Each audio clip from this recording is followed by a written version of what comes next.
Yes, Teresia, welcome. So,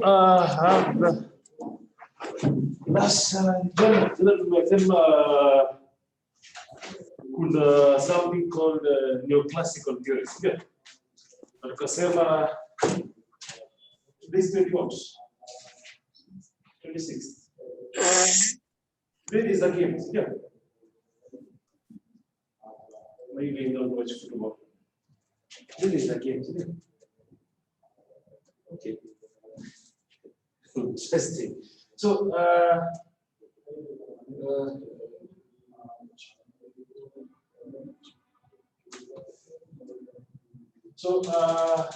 yesterday we looked at neoclassical theories. And you are seeing that the neoclassical theories came about because they wanted to solve the problems that arose because of the classical theory, the scientific theories. And the neoclassical theories, there are two. We have the human relations movement. Did I make an introduction on this one? I believe so. They conducted something called the Hackathon experiment. And the Hackathon experiment was being conducted by a professor of the Harvard Business School, somebody called who? Who? What was his name? Elton Mayo. So Elton Mayo is the one who's proposing this experiment. And of course, they are switching off the lights here. When they switch off the lights for one group, not switching off, dimming to dim off the lights. So when they dim the lights for one group, that is the experiment group, they expected their performance to go down, but it actually went up. Another group, they were allowed to supervise themselves. It was expected their performance is going to go down, but their performance actually went up. Another group, their salary was reduced, and their salary increased, performance increased. So from that experiment, they realized several things, and of course, there were several propositions. And those propositions are what I'm interested in, because those propositions are the questions for you in your examination, because they would want to know what lessons, what is the implication of this study. And the implications of this study is that managers are able to make decisions. And what kind of decisions should managers do? Managers should delegate authority. Managers should empower employees. Managers should ABCD. Those are the implications for managers today that they get or they derive from the Hackathon experiment. Number two, we talked about what is called the behavioral school. Behavioral school of management. Behavioral school of management. And at the behavioral school of management, we have several. We have number one, Abraham Maslow. For Abraham Maslow, you're talking about the hierarchy of needs. And at the hierarchy of needs, we are saying this, that satisfaction of one need leads to the need to go to the next level. If you get your basic needs, food, shelter, clothing, yes, sex, ukipata hizo, you go to the next level whereby you don't need security. You want to be protected. Once you are protected and you have these basic needs, you want love, you want family, you want affection. Once you have that, now you want to be seen to be unique. So ego, esteem. No. Yes. Now that you have a family, the question is, how is your family compared to the other families? No. Because wakati ulikuwa na a certain basic level of salary or income or resources, you took them to a primary public school. Are we together? Now that umeongezewa this money or your more disposable income, you want them to go to a private school. You need ego, you need esteem, you want to be unique. True or false? Hello. When you had 20,000, ulikuwa naishi room moja, single room. Now that you have 40,000, unataka kukaa kwa bed sitter. Now that you have 60,000, unataka kukaa kwa one bedroom. Hello. You need esteem, need that you want to feel that anyway. Then, of course, the last one is self-actualization. Self-actualization is the realization of your long-term dreams of where you always wanted to be. So at the end of the day, the manager is to help the employee go through these levels. How do you do that?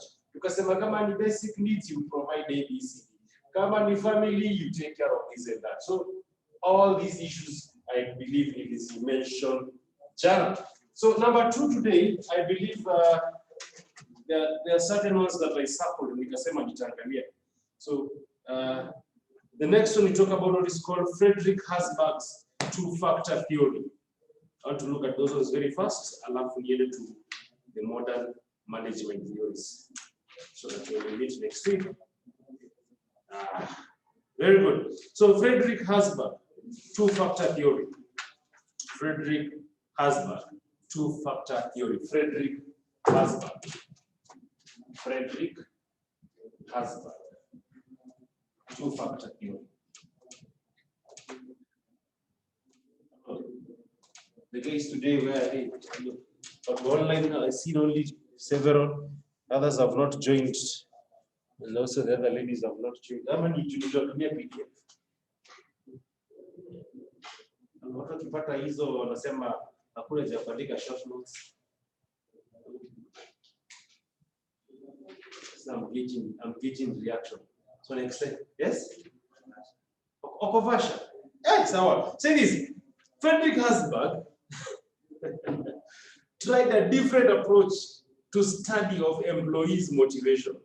Frederick Herzberg tried a different approach to the study of employees' motivation. Frederick Herzberg tried a different approach to the study of employees' motivation.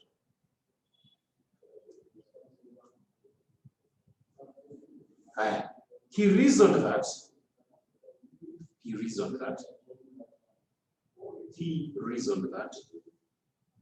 if managers could understand what causes satisfaction and dissatisfaction, he reasoned that if managers could understand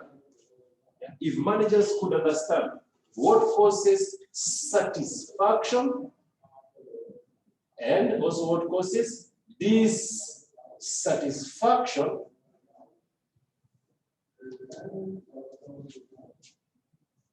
they would know how to handle the motivation of workers.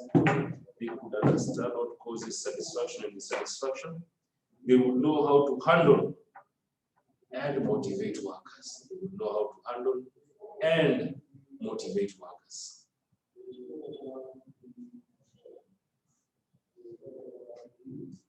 Full stop. He interviewed engineers, accountants,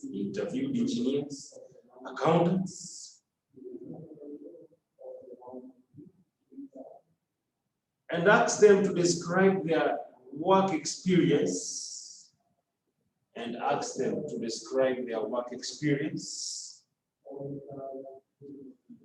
the sense of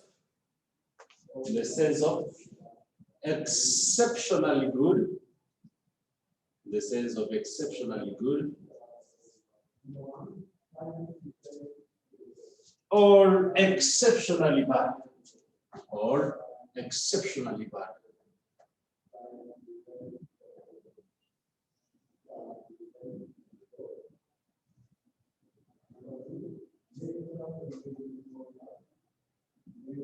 Hello. This is a concept that is normally taught in QA. Hello, sit down. Yeah, this is new. The mean, sit down. Hello. So, wakati tuko nafunza concept, uliambiwa that we have these ends of the tail. We have these ends of the what? Of the tail. We have the positive and we have this other side of the tail. So if these are two sides of the tail, we are talking about extremes. Hello, we're talking about what? Extremes. Because normally we have what is called the average. Hello. Even in life, most of people in life are average. Hello. At a class yet, most of us are average. Me included, I'm average. No, you're average. We are average. Most of us are. For you to be on this extreme end, there's something unique about you. To be on this extreme end, there's something unique about you. And this one of the concepts I like. The lady here. This is one of the concepts I normally say that men understand more than women. Hello. Yeah. Hello. These are concepts that men understand more than what. And the question is why? Why would I say this? Because when you look in life and expectations and reality, expectations and reality, if they don't go hand in hand, you end up disappointed a lot and you get frustrated. But when you understand your position where you are, then you know the reality of what to expect. And then when you move forward, you make decisions knowing that this is what I can get, and this is what I'm not going to get. And if this is what I'm going to get, let me live with it. But if you don't get this, you think that you are here. Or you think that you think that you are here, while in fact you are here. Frustration after frustration after frustration. So, coming back to class. So we are saying that Frederick Herzberg goes and interviews engineers, accountants. And at the end of the day, what does he say? He says that describe your experience either as exceptionally good or exceptionally bad. He's not targeting the average. He's targeting the extreme ends. Why? Because he wants to know what are those factors that will cause satisfaction and what are those factors that will cause what? Dissatisfaction. And he comes to a very interesting conclusion. Say this.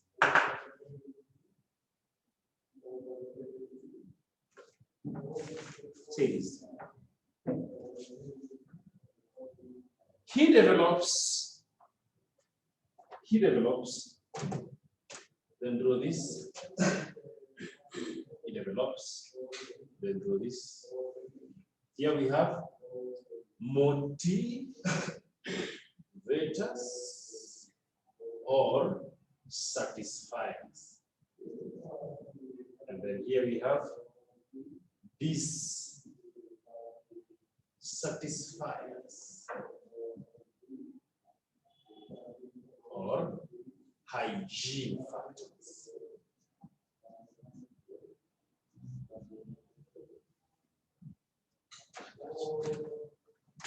Frederick Herzberg. This is a very interesting theory. Ukielewa hii theory, uelewe Abraham Maslow, and the next one that nitafunza, you'll be able to understand all the other theories. Haya, sema hivi, tuchukue ya kwanza.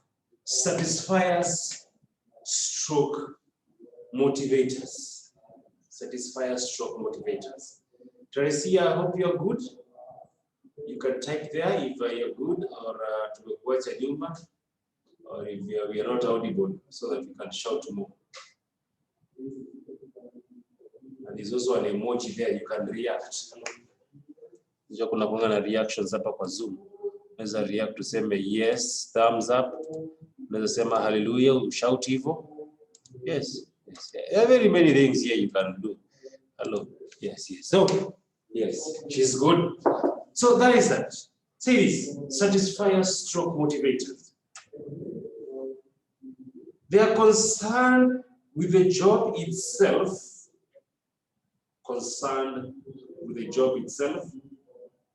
rather than the job environment. They are concerned with the job itself, rather than job environment. It is part of the job content. It is part of the job content.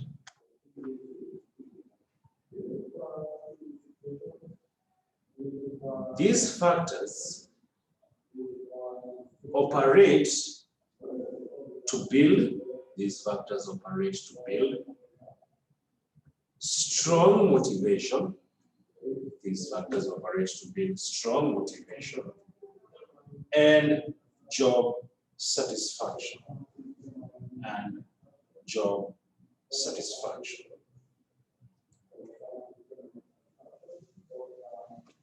When inadequately provided, when inadequately provided, they reduce the satisfaction.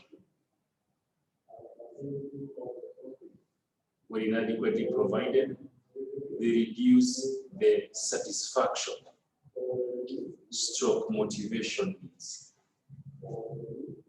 They include, number one, these are the factors that motivate. Number one, challenging tasks. Challenging tasks. Number two, achievement. Number three, advancement. Number four, recognition. These are the motivators. These are the motivators. When they are present, they build strong motivation and job satisfaction. When they're inadequately provided, they reduce the satisfaction. They reduce the what? Satisfaction. Let us go to number two. Dissatisfiers stroke hygiene factors. Dissatisfiers stroke hygiene factors. Dissatisfiers stroke hygiene factors. So, why are we interested in this? Say this. Hello, welcome. Ndio tumeanza tu. Tumeanza tu sasa Frederick Gaspar. Ndio tumeangalia motivators. Sasa tunataka kuangalia dissatisfiers. Just half a page. Dissatisfiers. They are known as hygiene factors because they support the mental health of a worker. They are known as hygiene factors because they support the mental health of a worker. They are known as hygiene factors because they support the mental health of a worker. They are related to the work environment. They are related to the work environment and external to the job. And external to the job.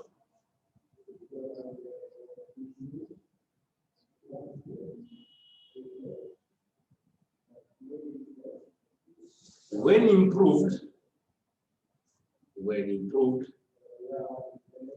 they reduce the dissatisfaction level. When improved, they reduce the dissatisfaction levels. Underline dissatisfaction level. But will not increase satisfaction. Hizo nimekuwa nikiimba last week na this week nikisema yes, money is a good motivational factor but not the best motivational factor. So tunasema dissatisfiers, ukikuwa na hizi vitu ambazo zinaitwa dissatisfiers, they will reduce. Zitapunguza nini? Dissatisfaction. Ona hiyo. They will reduce this kutoridhika. They will reduce dissatisfaction. But they will not increase satisfaction. So, look at that. So we are talking about satisfaction at the workplace. You want your workers more satisfied because the more satisfied they are, the more they deliver. The more they deliver, increase productivity. So you'd think that if you give dissatisfiers, if you provide them, you'll increase more satisfaction. But no, you don't increase satisfaction. You only reduce dissatisfaction. All right. Say this. They include Roman 1. They include Roman 1. Salaries and wages. They include Roman 1. Salaries and wages. Salaries and wages. Number 2. Status. Number 3, technical supervision.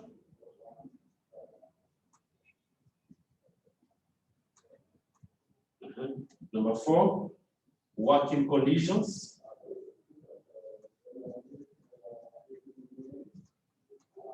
Number 5, company policy.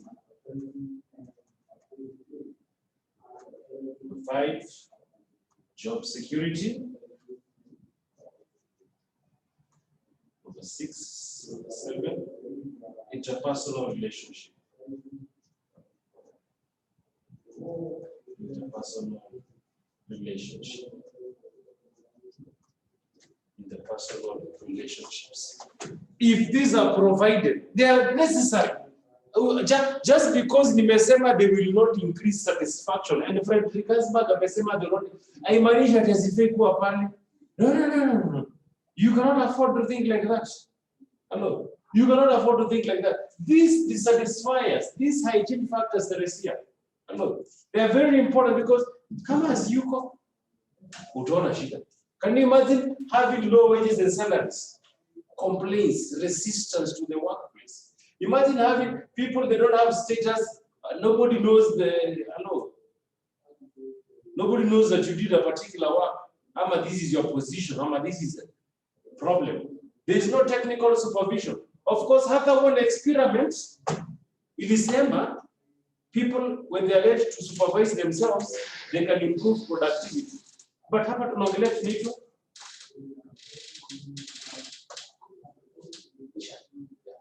so if technical supervision is all about having the person who's supposed to guide you in doing what you're supposed to do, he must have that capacity.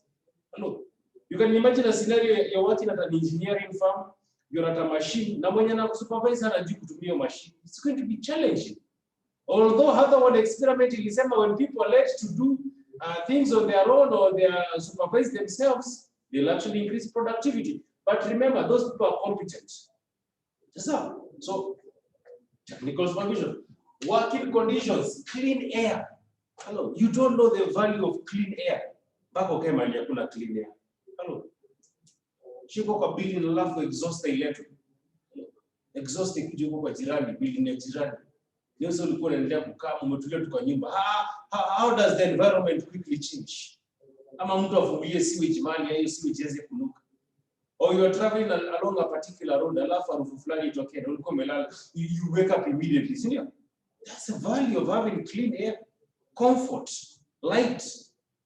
Kama hali hakuna mwangaza, you'll complain. Hello. So good working chairs, tables, all these things are very necessary. Company policy.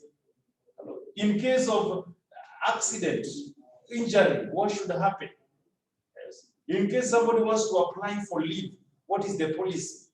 And it is so that is that. So all these are what we call hygiene factors. They don't increase satisfaction, but they reduce what? Dissatisfaction. So ukikuja kwa hierarchy ya Abraham Maslow. Abraham Maslow, the first level ni gani? Basic needs. Basic what? So if you provide basic needs, what is basic needs? Food, shelter, clothing, sex. If you're providing that, that is directly having a link with the salaries. So you'd think that if you offer better salaries, you'd increase satisfaction. No, you're reducing dissatisfaction. What is the second level of Abraham Maslow? Yes? Hello, Migani. Safety, aka security. Hello. If you provide security and safety, it would mean that number one, you have good working conditions. The company policy is right. You will not be increasing satisfaction. You're reducing dissatisfaction. What is at that level of Abraham Maslow? Love. Sindio? Affiliation. Ama ni mimi nasema vitu zangu. Is it affiliation? Affiliation has to do with status. Hello. Job security also has a link with what is called safety needs. If you go to the fourth level of Abraham Maslow, what is the fourth level? Esteem or ego. You must be able to also again recognize the status of the individuals. Hello. So all these issues, esteem also has a link with what is called the interpersonal relationship. So they are borrowing and building from each other. So I hope you do see that. Let us keep on and say this. Hygiene factors are supporting factors. Hygiene factors are supporting factors.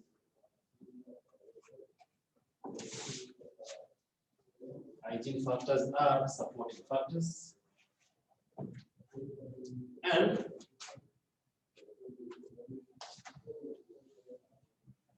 they are under the control of the supervisor. And they are under the control of the supervisor.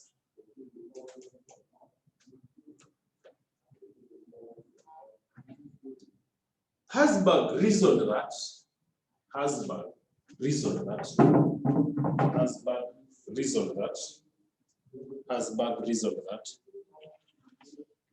the opposite of satisfaction, Herzberg reasoned that the opposite of satisfaction is no satisfaction. The opposite of satisfaction is no satisfaction. And not dissatisfaction. And not dissatisfaction. The reason that the opposite of satisfaction is no satisfaction and not dissatisfaction. So normally in a class ukiulizwa useme opposite ya satisfaction ni nini?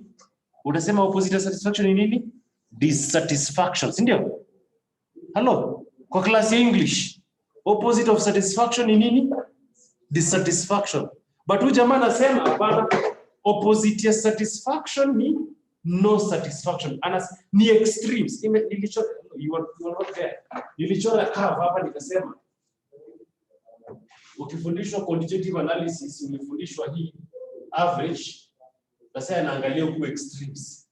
Anasema you're either satisfaction, like there is no satisfaction, what is the opposite? No satisfaction. Na tumesema factors gani zina cause satisfaction? Challenging work, sindio? Achievement, sindio? Recognition.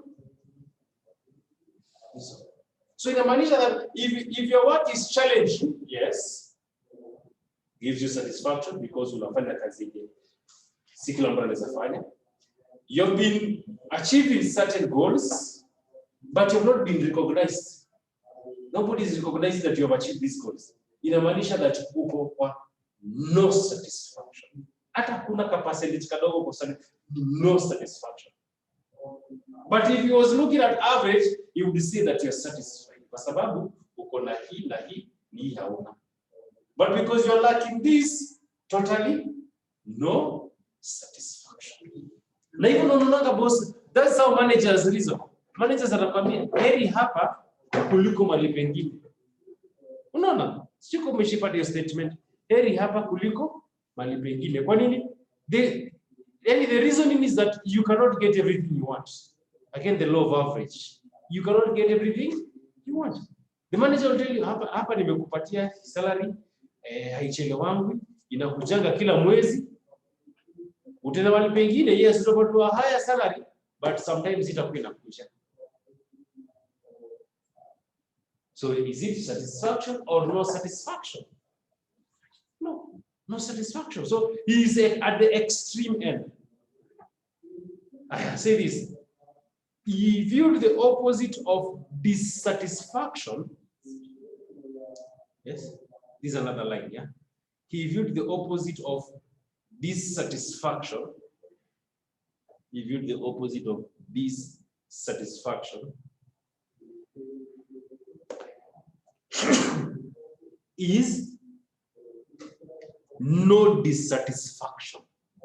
he viewed the opposite of dissatisfaction as no dissatisfaction and not satisfaction. And not satisfaction. So normally you would say the opposite of dissatisfaction is satisfaction. Yeye anasema opposite of dissatisfaction ni nini? No dissatisfaction. And this is a question that I normally ask ladies and also men. And men are normally here at the average. Hello. Men tend to be here, while ladies are either here or they are here. Hello. You will ask a lady, what qualities do you look for in a partner? Hello. Tall, handsome, salary of at least this amount, working in good, this. And you'd ask them, okay, they have 10 of those qualities, but they are not tall.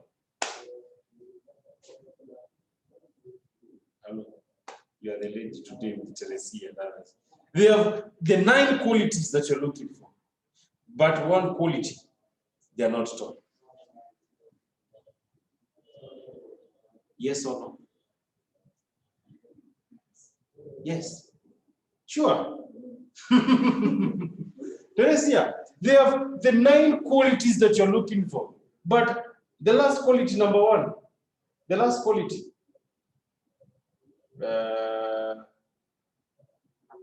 they are average.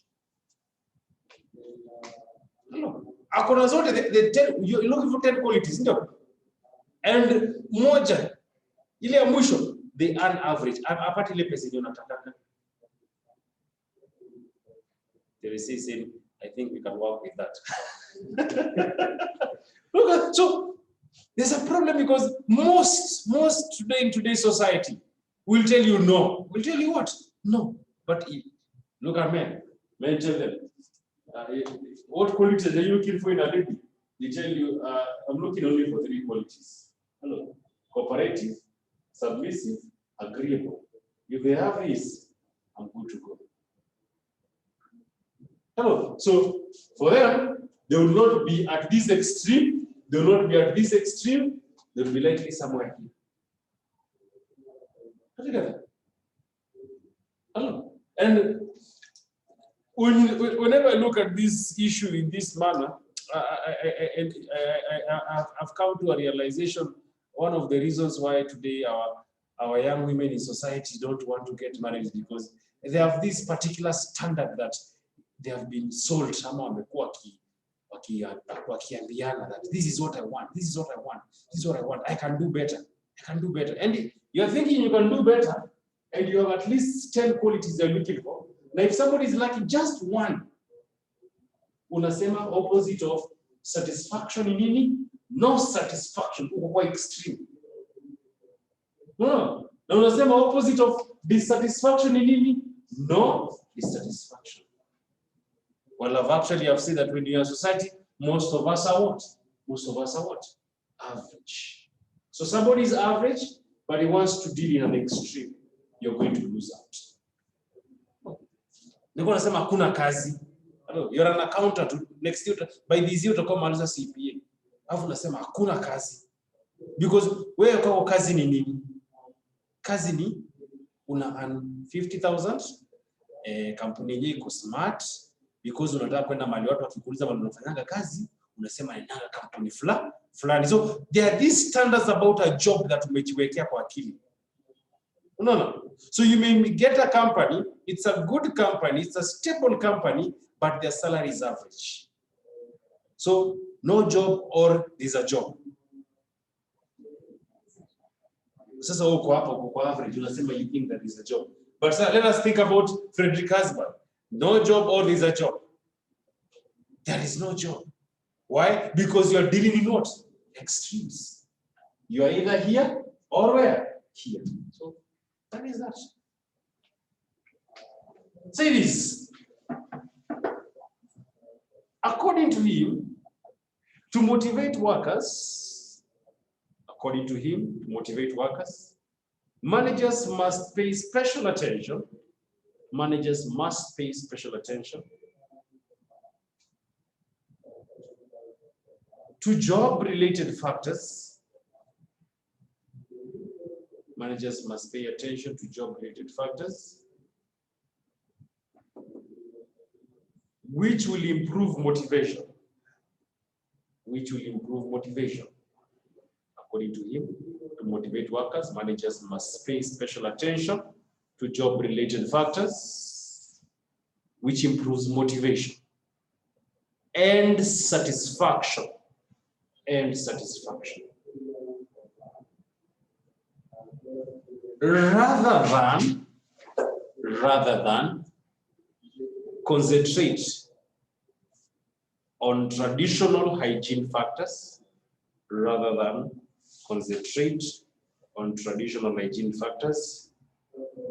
which only reduce the level of dissatisfaction.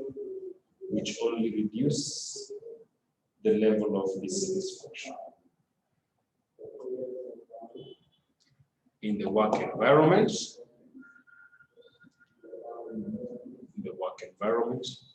but do not improve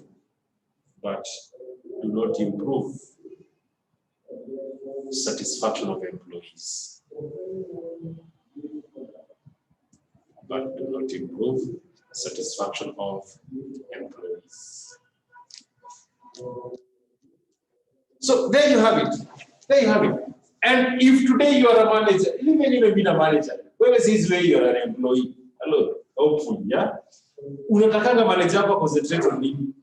If I was to ask you right now, I want to increase salary, I want better working conditions, I want status, I want company policy to be good, I want job security to be good, I want good interpersonal. That's what we all want. But it's not what we need. Hello. Wants versus needs. Hello. All employees want is the traditional hygiene factors. What they need is the what? Motivators or the satisfiers.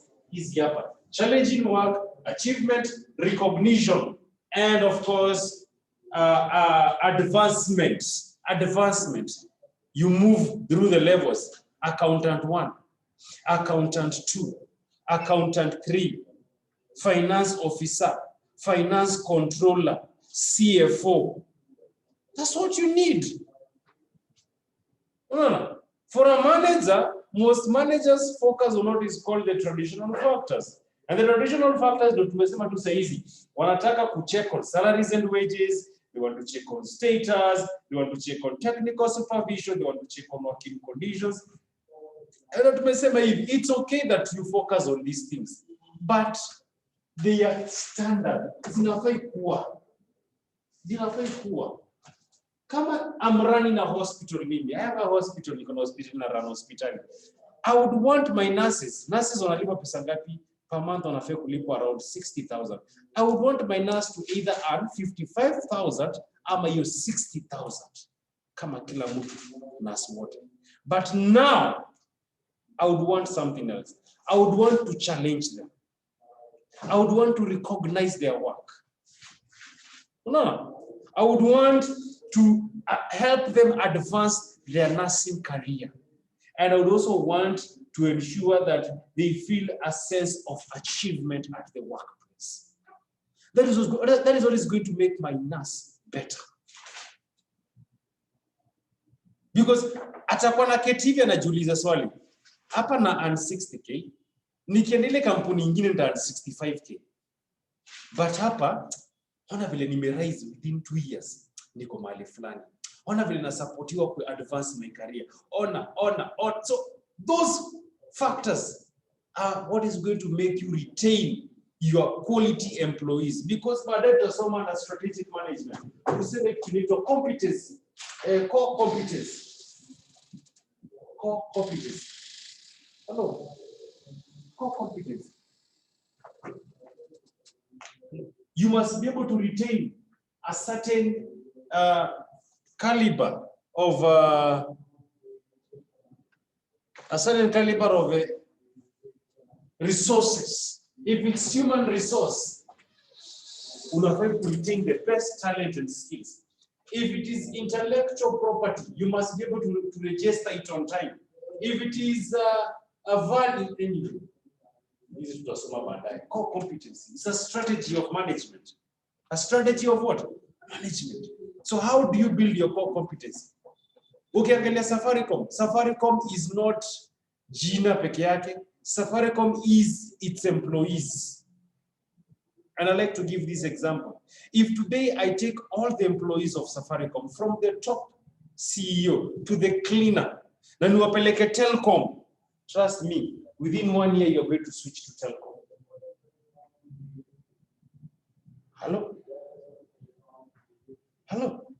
If I take all the best, if I take the entire human resource factor of Equity Bank, from the top CEO to the board, to every level, to the cleaner or Equity Bank, niwachukue na niweke kwa sako fulani, within 1 year that sako is going to be a bank.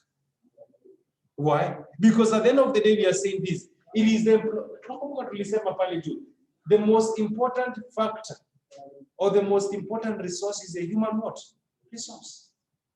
So at the end of the day, the more you challenge your workers, the more they feel a need of achievement, recognition, then the better they are. Easy dissatisfiers, hygiene factors. Are to say me that they are not important, maintain the standard that has been set in the market. Hello, programmers were Safaricom. Let us say maybe 100K per month. Programmers were Safaricom. That is the IT experts. 100K. Ata IT expert were maybe Telcom. Maybe I 120,000, 130,000, maybe even more. But what is making this programmer or Safaricom constantly thinking about innovating new ways of improving their services? Tell our Equity Bank, actually tell us have an association or a union. Yeah, on a union, yeah. Tell us have a union, and of course they have set the standard minimum pay. Tell us what KCB wanalipwa the same, na tell us what Equity Bank. But what would make tell our Equity Bank anasema sitaki kutoka Equity? What would make them do that? What makes them wake up so early in the morning to offer quality services to their employees? It is not the dissatisfiers or the hygiene factors. It is not the salary, it is not the status, it is not the technical supervision, because why? All these factors are similar to the other organization. What makes that teller want to continue being the best teller is those 4 factors that are called motivators. Challenging task, achievement, advancement, and recognition. Those are the things that managers should focus on. Hello. So that is it. Let us go to the last theory that I'm going to look at. The others, of course, I already shared with you. Kule mongo. Ilotumizo zingine. Simko na PDF. Yes. Let's go to the last one. There's another person who's also very extreme. Douglas McGregor, theory X and Y. Douglas McGregor, theory X and Y.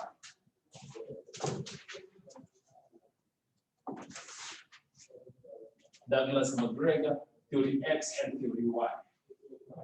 So very extreme here.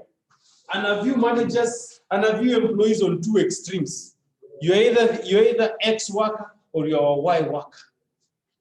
Say this, theory X and Y. McGregor was a psychologist. McGregor was a psychologist and sociologist. McGregor was a psychologist and a sociologist. He is known to have contributed.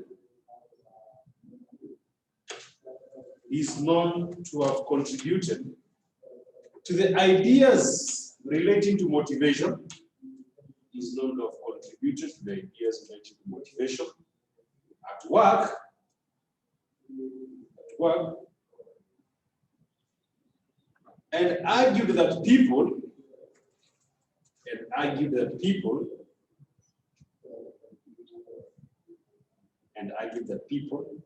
can be motivated by various factors other than money. By various factors other than money. By various factors other than money. Or the desire for satisfaction. Or the desire for satisfaction. He proposed two sets of assumptions. He presented two sets of assumptions. He presented two sets of assumptions about what motivates employees at work. About what motivates employees at work. These assumptions are known as theory X and theory Y. Again, extreme. Hello. Angalia extremes. These assumptions are known as theory X and theory Y. These are extreme. Angalia like if I enter this class in seven, uni X student, uni Y student, uni X student, uni Y student. Ati juu kujibu swali zangu last week. Kuna maswali niliyopatia last week. Hamukujibu, sio? So because hukujibu, uni X student. Label X student. And there are 6 variables about you. Nani mangala tu moja.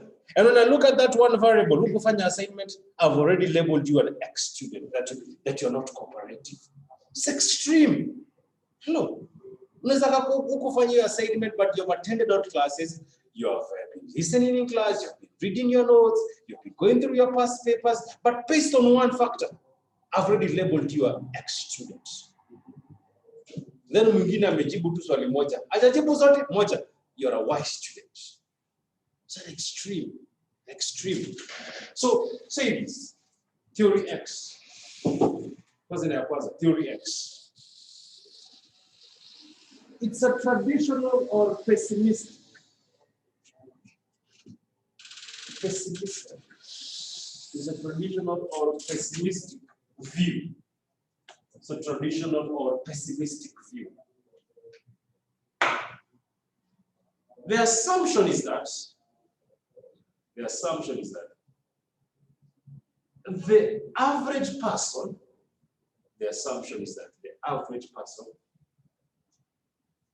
has an inherent dislike. The average person has an inherent dislike for work, has an inherent dislike for work, and regards it as necessary for survival,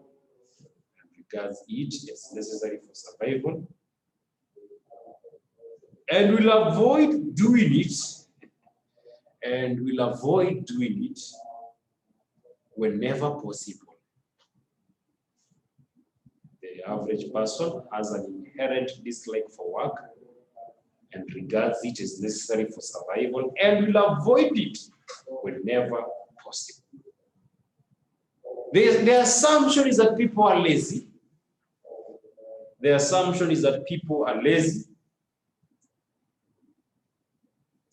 They prefer to be directed.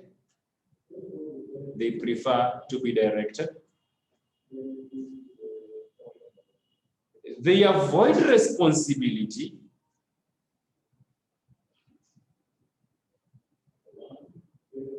They are not ambitious. They are not very ambitious.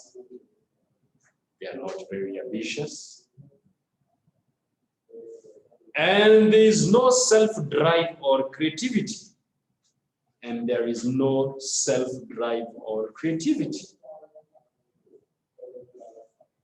Look, this industry of lecturing, look, the longer you stay, sometimes you start assuming things. That's why I like to keep myself fresh sometimes, and teach for 1 year, 2 years, then I move on, inaacha kwanza, I go back to doing business. Akaka another 1 year ninarudi. Why? Because if I do it consistently for 4 years bila non-break, I start assuming, because nakuja hivi class nasema students ni wale. No, so I'm pessimistic. Students will never do assignment. Ukiwatumia kata hawatafanya. Ukiwapatia notes wanatetea waseme notes ni nyingi. Ukiwaambia angalia hizi areas hawataangalia. So like you have this approach, and it's a pessimistic approach. You're assuming the worst. Hello? True of us.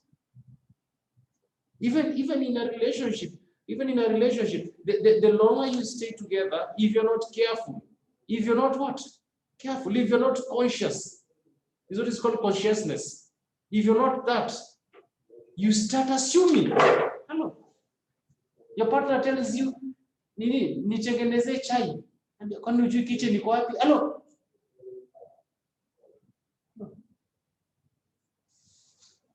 Ile shati yangu iko wapi? Kwani tunavanga na wewe? Hello. Why? You start being pessimistic. Kuzoeana. Hello. Naanza kuzoeana. Hello. So you must be very careful. Why? Because the more you do something, the more you get used to it. And if you get used to it, you start seeing the little details, the little annoying details. Alafu unaanza kuwa pessimistic. Somebody will say you're only in love during the first 4 months. After that, ni kuvumiliana. But it doesn't have to be that way. Hello, it doesn't have to be that way. Hello, if you're conscious about what you're doing, how you are acting, the decisions that you're making, it is going to be interesting for you.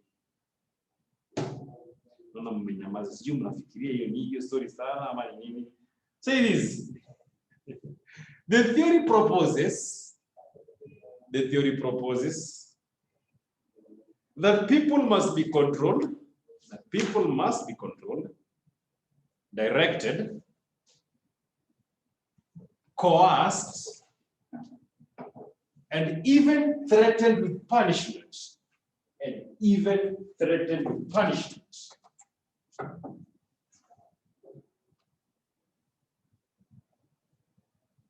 If the organization goals are to be met. So if I want us to be able to meet our goals, number one, I must control you, I must direct you, I must coerce. To coerce, last week, nikasema, these are tactics whereby you give the worst possible scenario.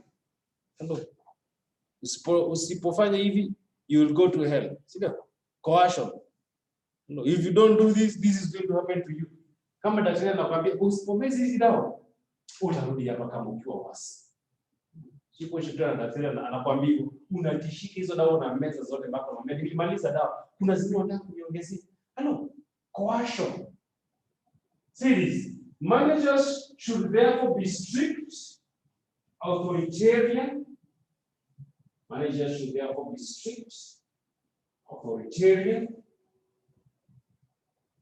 If subordinates are to achieve anything. If you really want your employees to achieve anything, you must do those things. But this is not necessarily true. I think tumesoma hapo juu, tukaona vitu zenye unafaa kufanya. Hello. Ndio tumesoma ndio ya kwanza ile nini? Frederick Herzberg ametuambia if you want people to achieve, there are 4 things you need to do. Achievement, recognition, challenging work. See, those are the things to look at. But here we cannot ignore McGregor anasema, because we actually do have employees who have behavior and tendencies of X. Yiko, see? Hello, why are you silent? I'm not saying it is you. You guys are good at camera. Hello, it's not you. You're not. You're not the theory X worker. Hello. So I don't think you'll reach work very early. See, utafika on time. See, and you'll also do your work. Hello, na utatoka mapema, utakaa mpaka sehemu ya kutoka na utatoka. Si ndio? You are a theory Y worker. You are interested in the work, but kwa kazi as a manager, you cannot leave the assumption that all people are Y. They are actually workers who are X. Or not even necessarily worker. There is a behavior of X. Kuna watu wanataka kukuja kazini wamechelewa. Kuna people wanataka kuwa absent from work. Kuna watu wenye wakipatiwa responsibilities wamalizi. I want this classroom washed. Unakuja unapata jamaa aliosha hadi pale na akaacha. I want these seats arranged. Aliarrange hizi peke yake. I want this alifanya nusu. So how do you deal with that? Not the worker. How do you deal with that behavior so that you modify the worker to be better? You'll have to employ these tactics. You'll have to, number one, control them, direct them, coerce them, and even threaten them with punishment. Let us go to the why. Let us go to why. Almost done. Why? Say this.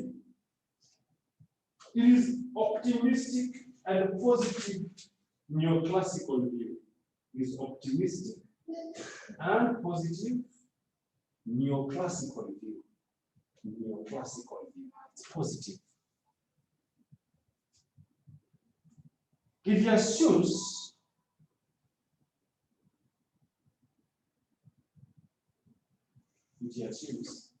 the expenditure, of physical and mental effort, the expenditure of physical and mental effort at work, come as naturally as play or rest.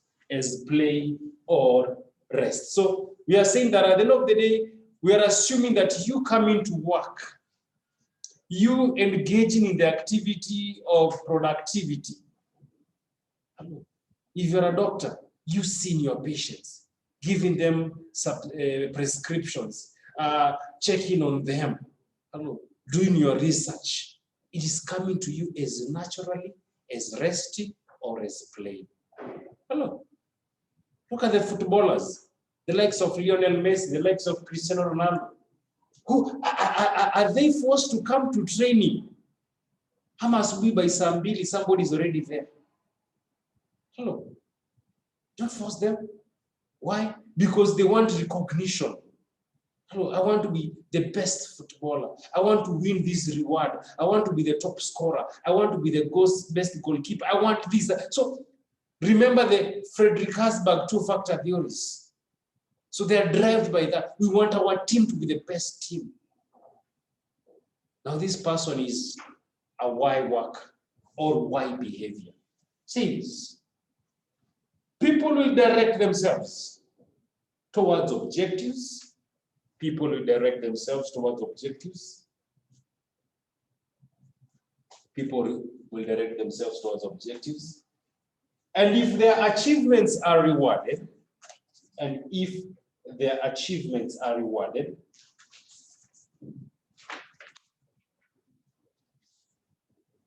there will be more committed. And if the achievements are rewarded, they will be more committed. It assumes that people have the capacity to accept. It assumes that people have the capacity to accept or even seek more responsibilities,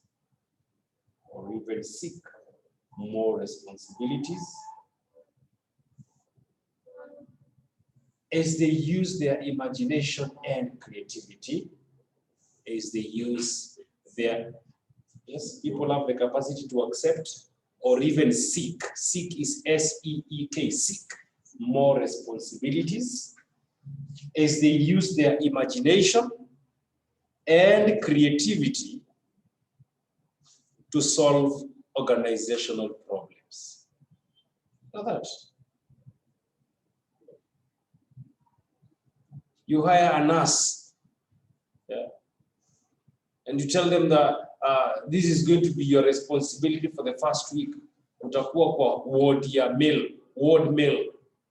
Na ukimweka hiyo ward mail, hata hiyo wiki ijaisha, already unasikia ameenda kusaidia mtu female ward, kaka unamuona ameenda children ward, na si hajafanya kazi yake, she has done her work na amemaliza.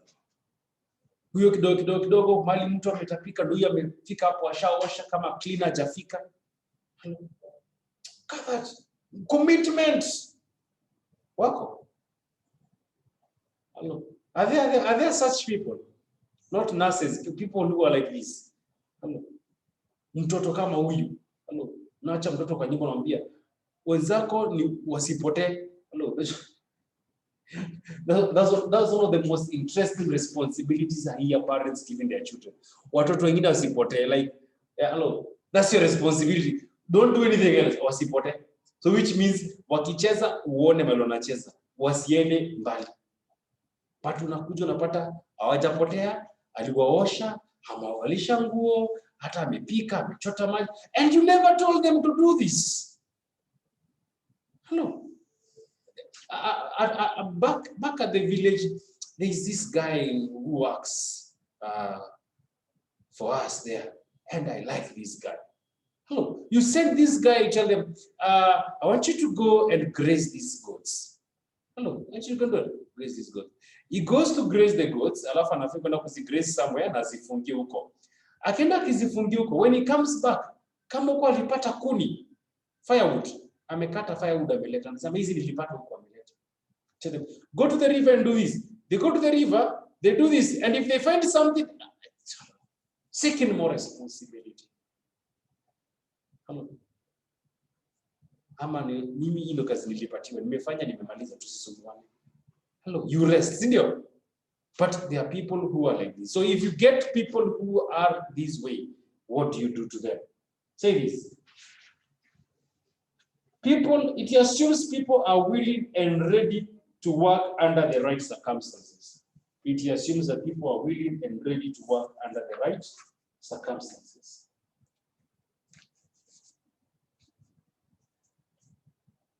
Therefore, give them autonomy. Give them autonomy. Give them more responsibility. Give them more responsibility. Give them challenging tasks. Challenging tasks. Recognize their performance.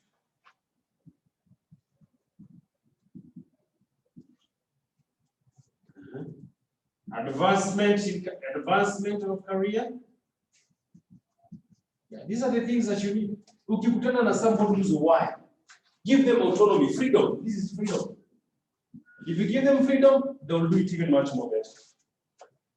So that brings us to that conclusion. So having said that, I place a challenge to you guys now. So such a thing of a challenge. You go and read the other theories. Yes, those are the major ones.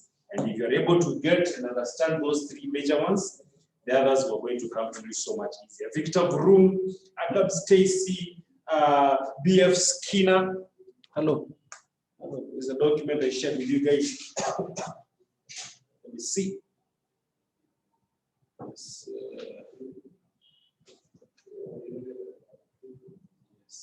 Behavioral theory.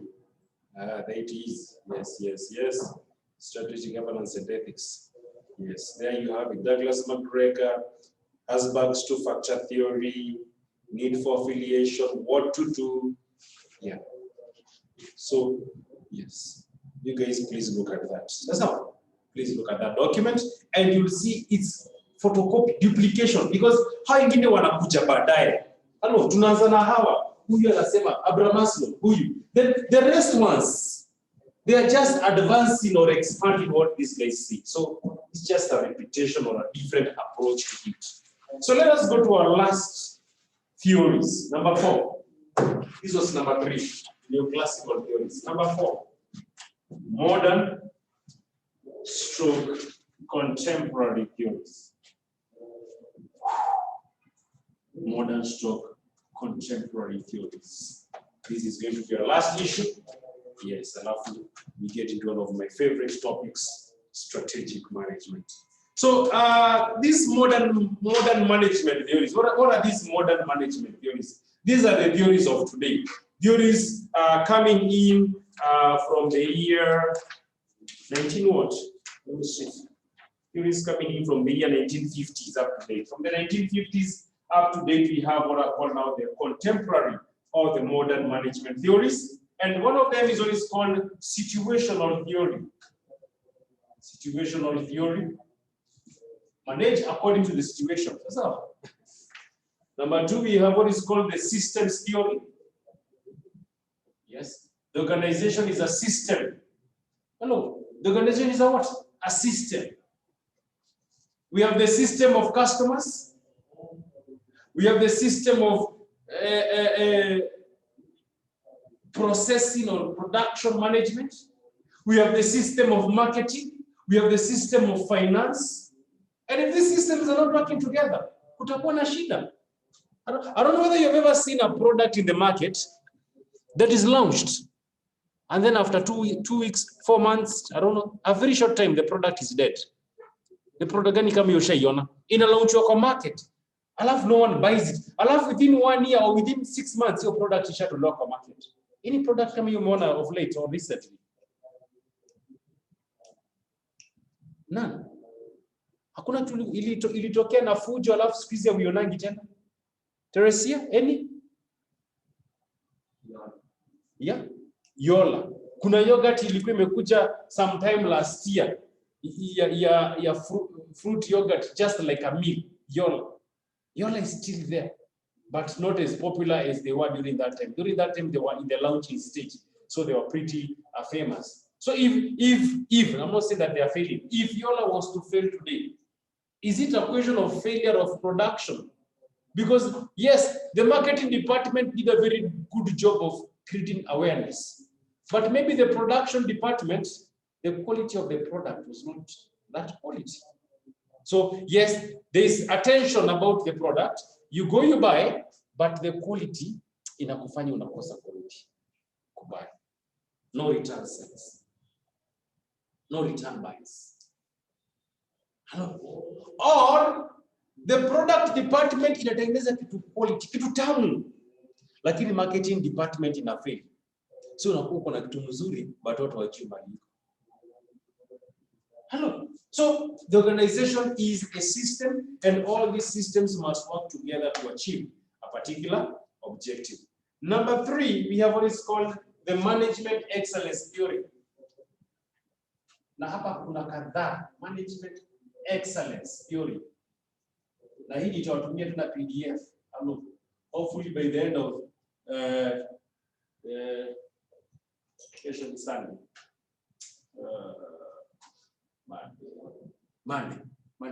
Monday nishtue so that I make it. I just edit kitu kidogo niongezee vitu mpya. By Monday nikutume, because Monday I'm going to be having some 2-3 hours free.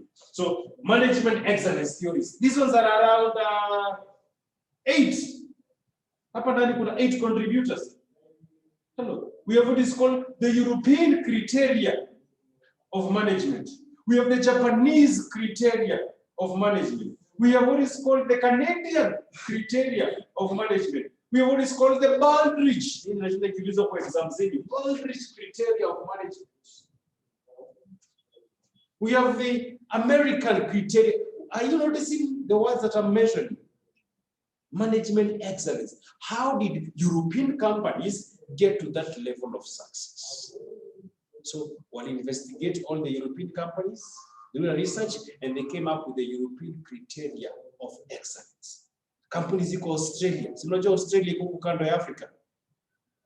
Australia, continent. So the Australian criteria of management. Japan, Japanese criteria of Japanese not one of the biggest companies, motor vehicles and others. So how did these companies become so successful? Japanese criteria of management. Also, American companies are very successful. So American criteria of management. And you will notice they are all discussing the same things. High quality employees, they must be trained. Give them good working conditions. So you start here. And then of course, the last one, management science approach. Management science approach. management science approach. Yes. So make sure you remind me of this one. So having said that, let us begin with the first one. The situational theory. There is here, we are doing the first one, situational theory. Situational theory. Say this. It's also known as contingency management. Contingency management. Contingency management. It's also known as contingency management. Una manage when there is a particular problem. Kukitokea corona, when kulitokea corona, what will happen was always called situational management. Hatujawahi kuwa kwa situation kama hiyo before. People have to go home. People have to work from home. Do you use Zoom? Do you use Google Meet? Do you use, how do you continue working? You have a hospital.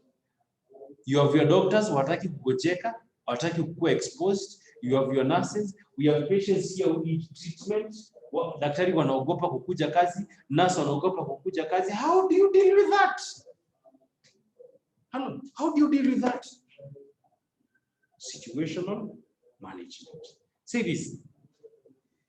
It argues that there is no ready-made answers to the management of people. It argues that there is no ready-made universal answers. It argues that there is no ready-made universal answers to the management of people, and that the action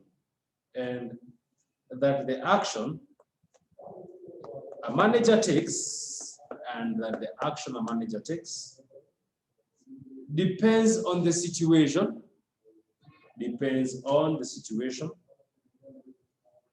at the prevailing time.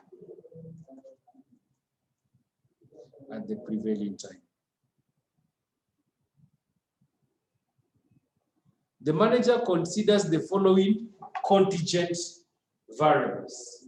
A manager considers the following contingent variables. The following contingent, critical, important variables. Number one, the environment. Roman 1, the environment. Hello. Environment. This is corona.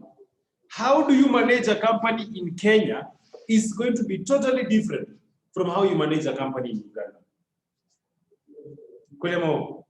Are the economic conditions of Kenya the same as the economic conditions of Uganda? It's really different. Hello. Roman 2, the size of the organization. Corona imetokea. How you manage Kenyatta Hospital, is it the same as how you manage Mater Hospital? Roman 3, the culture of the organization. If the culture of MP Shah is different from the culture of Kenyatta Hospital, it would also stand to reason that how you manage these two organizations is going to be different. Why? Because of their difference in culture. Number 4, the strategy of the organization. The strategy of the organization. So let me borrow from Michael Porter. Michael Porter talks about the generic strategies. And when he talks about the generic strategies, he talks about 4 strategies. Number 1, cost leadership.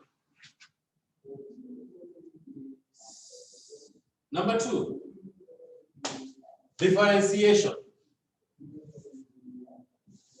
strategy. Number 3, number 4,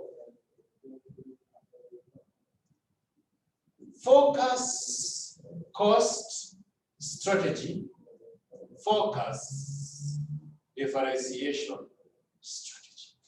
So if these are the 4 strategies of Michael Porter, now wewe kampuni yako ilikuwa already kwa cost leadership, What is cost leadership? Cost leadership is whereby you have the economies of scale to your advantage, and therefore you offer your products at the lowest possible price in the market, and therefore you sell in mass and you make profit. Vitu kama Coca-Cola, soda for the longest time, 20 shillings, 25, 30 shillings. Cost leadership. Cost what? Leadership. You want the customer to choose you based on price. Why? You offer the most affordable price. And if you offer the most affordable price, many customers are going to come to you. And if they come many to you, you'll have the numbers. If you have the numbers, you'll make profit. Number 2, differentiation strategy. Differentiation strategy means that you want to occupy a space in the mind of your customer. And how do you occupy a space in the mind of your customer? You offer a product that has uniqueness. And this uniqueness comes at an extra cost. And the customer is willing to pay that extra cost. Think about this. Juice, Del Monte, Minute Maid, Pick and Peel. So Del Monte, differentiation. Del Monte, differentiation. There's an extra taste in Del Monte. And she's willing to pay extra 20 shillings to receive that taste. Well, Thiong'o is going for Minute Maid because Minute Maid is 2 liters, 150, while Del Monte 2 liters is 210 shillings. Thiong'o, umeenda kununua nini? Minute Maid. Minute Maid ya kampuni gani? Coca-Cola. So you go for Minute Maid because 2 liters, 150. While she goes for 2 liters, 210 because akona wageni. Na wageni lazima ajue wanakunywanga Del Monte. Unaona? Uniqueness. Then we have, anyway, let me stick with these ones for now so that I explain the concept that I want to explain. And the concept is the strategy. So, based on the situational management, if you had a strategy of focus, of cost leadership, how you will manage kukitokea shida is different from somebody who was using a differentiation. So, how Del Monte and Minute Maid reacted to the pandemic is totally different. Why? Because of the strategy that they were using. Coca-Cola was already cheap, and now people no longer have access to income, or their income has been reduced. Are people still going to buy Coca-Cola? The answer is yes. Minute Maid, still at that high price, and disposable income has reduced. Are people still going to buy Del Monte? Kuna pandemic, na pesa imepunguka. As the disposable income reduces, do you start considering quality or do you consider quantity? Then quantity. Which means Del Monte during this time of pandemic, it was extreme. Will they have to increase their price or reduce their price? Reduce their price. No. Well, Coca-Cola just maintains their what? Their price. Why? Because they are already on the average market price. Hello, anataka tufike topic ya strategy management. So let us go to the fourth point. The nature of the tasks performed. The nature of the tasks performed. Number 5, the training of the subordinates. Teresia, hope hatujakupoteza. We are back. We are listing the points. We had the environment, the size of the organization, the culture of the organization, the strategy of the organization, the nature of the tasks to be performed. Next one, the training of the subordinates. Alafu ya mwisho, the level of faith between managers and subordinates. The level of faith between managers and subordinates. So hiyo ndio hiyo. It was situational management. Manage according to the what? The situation. Right, let us go to number 2, the systems theory. Systems theory. Systems theory. Draw this. Check it. Draw this one first.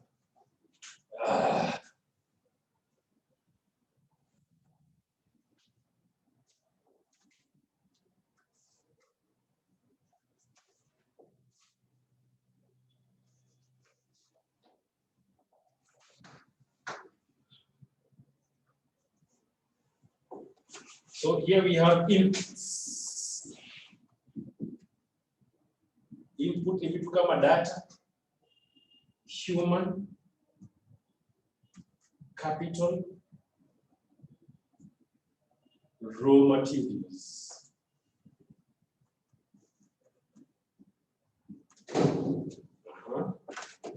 Then hapa kuna output.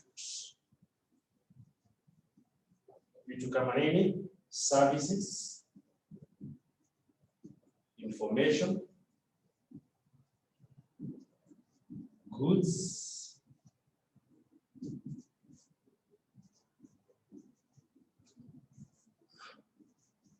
others.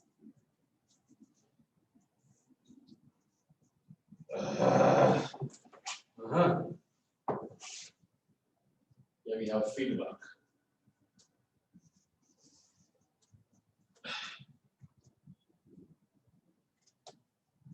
So this one is called processing. You must process the inputs to become outputs, or it is also called transformation, transform. So you see, I hope you can see. Then here, we have something affecting all of them. We have something called external environment. Is affecting all of this. Kwa sababu hauyuko peke yako, kuna watu wengine kwa hiyo soko. I hope you can see it. I've tried to write as big words as possible.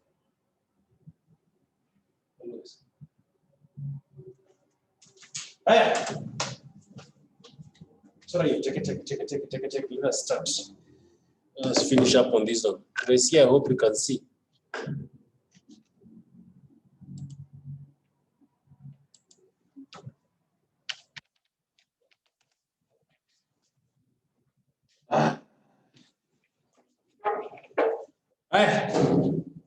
Say this. Above is a model of the system theory. Above is a model of the system theory.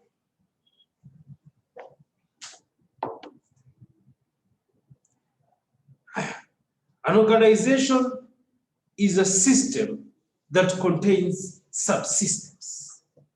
An organization is a system that contains subsystems. For this system to work,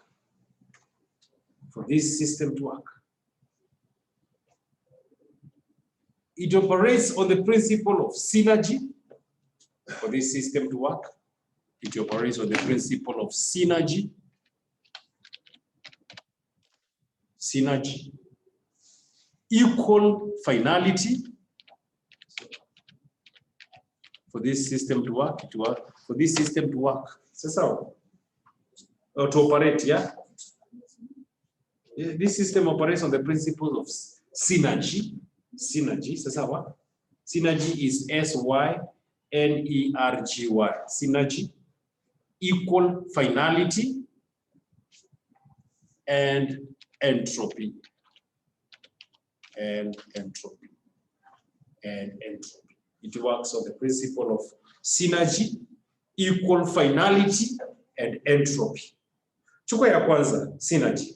Synergy is where the combined effort of the subsystems, synergy is where the combined efforts of the subsystems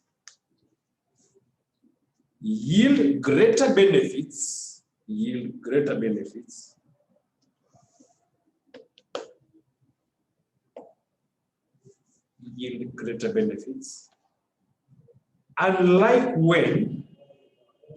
unlike when each operates independently. Unlike when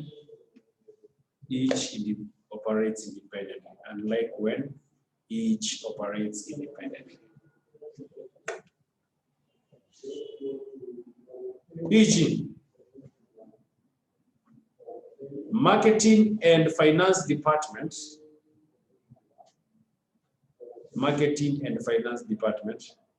collaboration with the production department. E.g., marketing and finance department, collaboration with production department. Don't assume, don't assume. Auto finance usiassume ati nilishapatiana pesa. And this is one of the problems that I have with our nation, because there's a lack of synergy. Hello, if central bank have released funds, hello, central bank have released funds to treasury. Treasury has released funds to ministries. Ministries have released money to the circles or the unions. Mkulima anakosa kulipwa aje? Hello. Mkulima anakosa aje kulipwa? There's a lack of synergy. Hello. KRA is taxing you. Wanakota pesa yetu. Si ndio? Wanapatia pesa treasury. Wanapatia pesa treasury. Treasury inaweka pesa central bank. Central bank ina distribute pesa to the various ministries. Alafu pesa iliibiwa. Nani hiyo pesa? Who withdrew? Hello. There's a digital footprint. Kama venye ukitembea unachanga footprint hivi. There's a digital footprint. Ama 50 million inaweza potea hivyo tu. Mimi kwa nyumba yangu kama nikiacha so moja. Kama kuna siku nilikuwa nimelala na coins. Hello, nililala na kama vaa some pajamas nikatoka nikaenda kwa duka. Nikarudi na coins. Nikasahau kutoa kuweka kwa meza. Nikalala na around 20-30 shillings kwa mfuko. Asubuhi nikiamka sikuwa na coins. Because I was in the table looking for coins, but sikuwa na coins. But when nirudi Nairobi nilikivi nikasema, kwani sikupatiwa change jana kwa duka? And then I remembered nilikuwa nimelala na coins, which means hizo coins ziko wapi? So wakitenda. And when I went home, I discovered that they were in the bed. Wow, what a discovery. God, I'm being satirical. So I'm thinking about it like this way. We have central bank, which is controlling all the banks in Kenya. They have all the relevant information. Who withdraws, who deposits. And now you're telling me,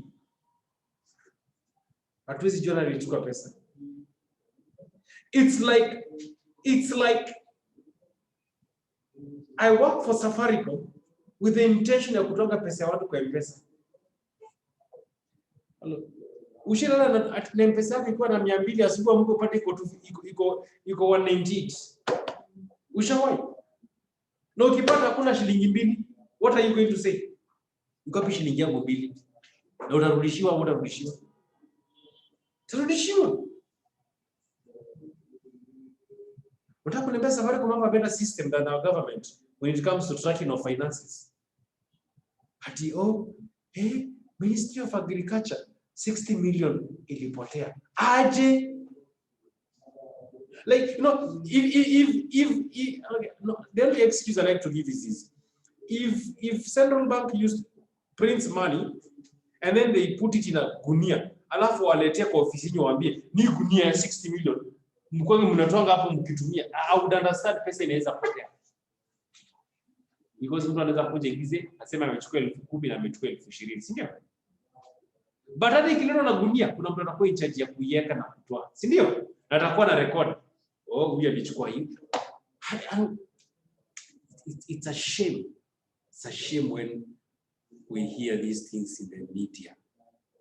We get these reports. Governor Nairobi, Governor Kisumu, Governor this particular ministry, particular this. It's a shame. It's a shame.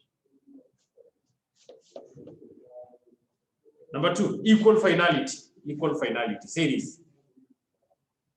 It is where the same goals can be achieved using different methods. It is where the same goals can be achieved using many methods. It is where the same goals can be achieved using many methods. Got that? Very interesting. We are saying that if you are running an organization, hello, if you're running an organization, and you have a goal that you want your farmers to have technology planning, maybe you want them to have harvesting machines. There are very many places you can buy harvesting machines. You can buy them from Germany, you can buy them from China, you can buy them from America, you can buy them even in Kenya, or you can even decide to make your own. Hello, you have 500,000 you want to buy a car. Ukienda utafute Toyota, ukose Toyota. No, you really want a car. Will it mean you'll go back home? Utatafuta Hyundai. Ukikosa Hyundai, utafute Nissan. Ukikosa Nissan, utafute Mazda. Ukikosa Mazda, Mitsubishi, Subaru. Ukikosa Subaru, utafute, I don't know, acha ninunue nduthi. Yeah, because your goal is to have a motor vehicle that is going to move you from point A to point B.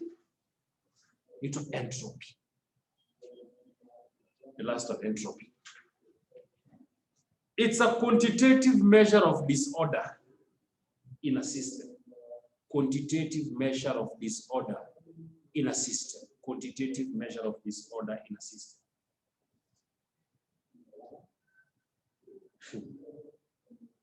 Quantitative measure of disorder in a system. In a closed system, the entropy is remaining constant or increasing. In a closed system, the entropy will remain constant or increase. And that's why we can compare to how the different governments have been operating. Because it's a closed system. Wakati wa Moi, during this year, indo pesa ilibiwa. During Moi Kibaki's time, indo na pesa ilibiwa. During Uhuru's time, indo pesa ilibiwa. During the next president, it's a closed system. And the entropy is disorder. How much time have we wasted in this class? We can measure.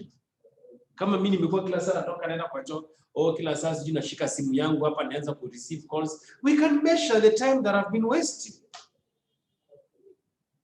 If you guys have been wasting any time, it can also be measured.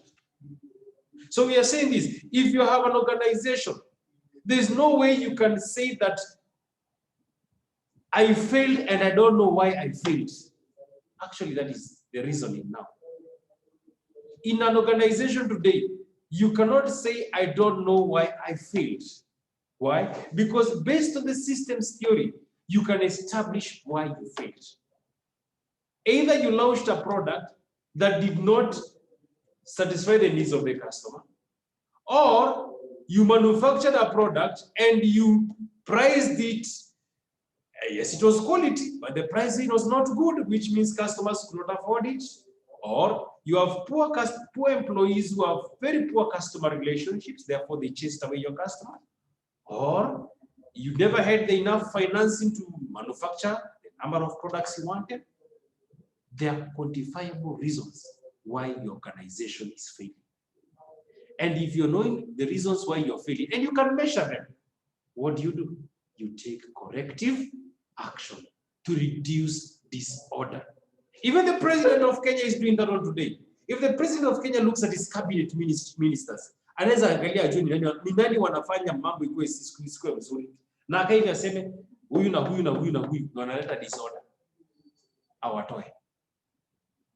True or false? True or false? Yes.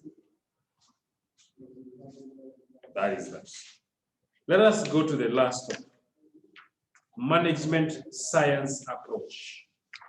Management science approach. Management science approach. Say this.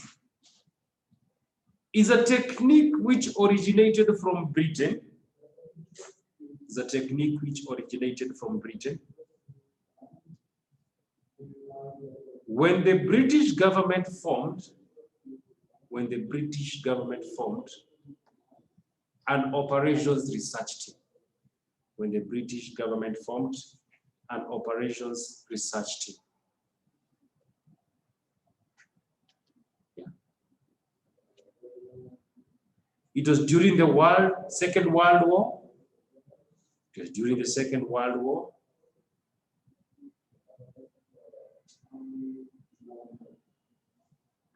And the team had mathematicians, psychologists, and the team had mathematicians, psychologists, and other scientists.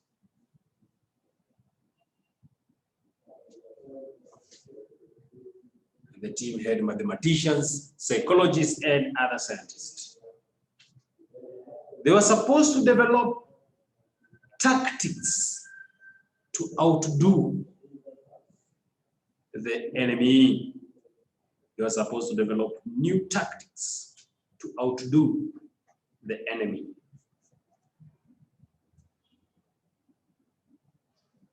Yeah. Look at that. Look at that. Look at that. Here we have a government that is at war, the Britain, Second World War. And we have the Germans, the Nazis. Yeah. Yeah. We have this, and they're developing tanks. They're developing submarines. Now where would you submarine? So how do you deal with that? You bring your scientists and they come in to help you. And that is what is practiced today. President Uhuru Kenyatta today, when he speaks, sometimes he's not the one who's speaking. It is a doctor who's speaking. Because doctors have given him the expert advice to say. Today, when President Uhuru talks about engineering in this country, it is not him who is speaking. He has an engineer expert who has given them advice on what to say. Ama Uhuru anajua mambo ya corona. Hajui. Anaketi na expert, na kuna timu yake ya madaktari, wanamwambia iko hivi na hivi na hivi, eka lockdown. Iko hivi na hivi, fanya hivi. Iko hivi na hivi. Kama ni mambo ya barabara inajengwa, iko hivi na hivi na hivi. Get this way we are going to get good engineers. This way. Say this. After the war, the research techniques were applied after the war. After the war, the operation research techniques after the war, the operations research techniques were applied to help industries,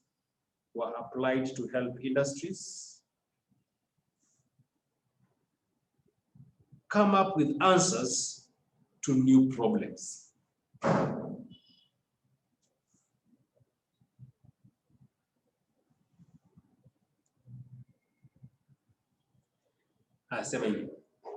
Today's management science approach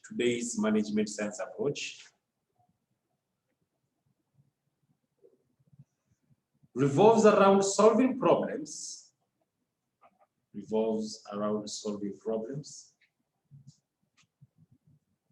with a mixed team of specialists,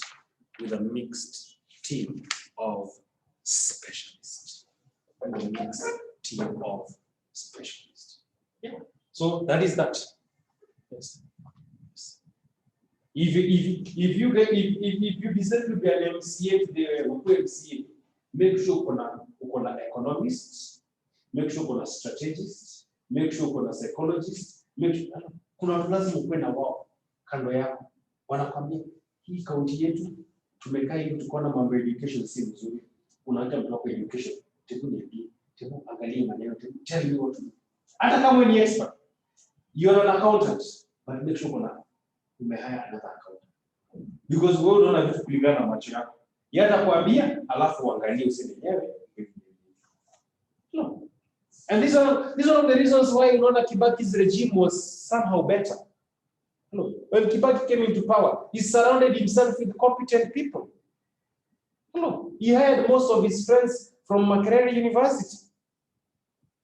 And if you surround yourself with competent people, trust me, you're going to make good decisions for this country. Surround yourself with people who know how to shout. So having said that, and not targeting anyone, we'll bring our class to an end. And when we meet next week, I believe we'll be able to start on strategic management.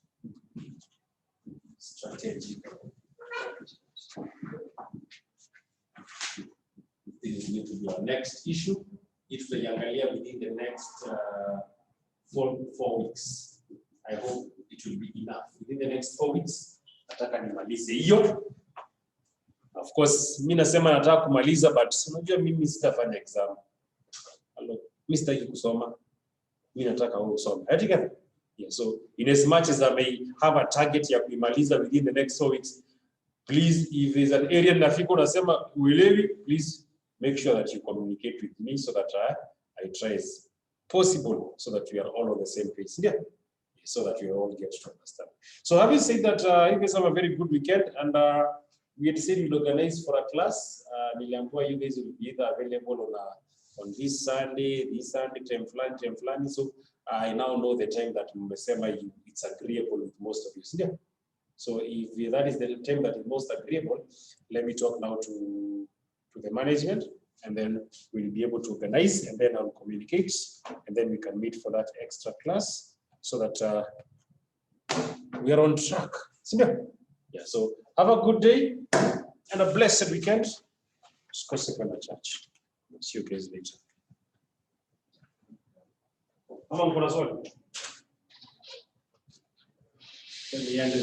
Teresia, have a nice time. See you later.